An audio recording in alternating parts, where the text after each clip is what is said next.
பேரை கேட்டாலே டிஃப்ரெண்ட்டாக இருக்குது இந்த டிஷ்ஷு, சாப்பிட்டு எப்படி இருக்குமோன்னு தெரியல அப்படின்னு சொல்லிட்டு நானும் வெயிட் பண்ணிக்கிட்டு இருந்தேன். அதை வந்து ஒரு தோசை மாதிரி ஒரு தின்னாக ஊற்றி அதை வந்து உரிச்சு அழகாக வந்து எடுத்து வச்சு நம்மளுக்கு சர்வ் பண்ணாங்க.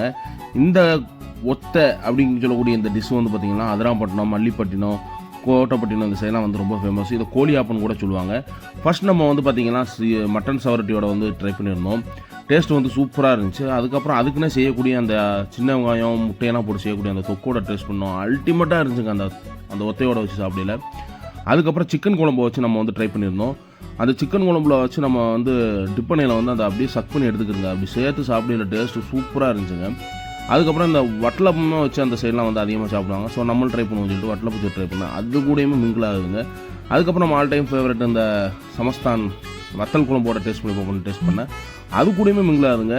ஒத்த அந்த ஆனியன் தொக்கோட ரெசிபி வேணும்னா கமெண்ட் பாக்ஸில் கமெண்ட் பண்ணுங்கள். கண்டிப்பாக ஒரு ப்ரீஃபான ஒரு வீடியோ போடுறேன். நம்ம சேனல் இது வரைக்கும் சப்ஸ்கிரைப் பண்ணாங்க, சப்ஸ்கிரைப் பண்ணிடுங்க. பாய்.